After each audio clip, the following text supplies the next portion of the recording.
We'll guide you through how to remove your Bitmoji from Snapchat. If you find this useful, then consider subscribing and liking the video. Here we are on Snapchat, and so for whatever reason you want to go and remove the Bitmoji, perhaps you made it a long time ago and you find it embarrassing, perhaps you just don't want anything to be there, or perhaps you want to go and replace it with something else. We're going to guide you through exactly how you can do this. So make sure this full guide, step by step, so you know exactly what you need to do to go and remove it. So if you go and look in the top left, you're going to go and see it there, and that is what we're going to go and be removing. I'll guide you through and show you what it looks like at the end, so you can go and see we've gone and successfully removed it. You want to go and tap on it in the top left, and this will go and open up your profile. Now, just to be clear, when you go and remove it, you can't go and directly restore the one you go and remove.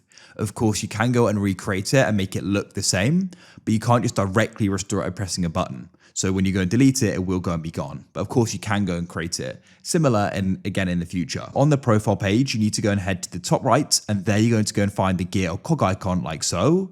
Now the Snapchat settings have recently gone and changed, so we'll guide you through finding what you're looking for, and also guide you through, in case it moves again, how you can go about finding it easily.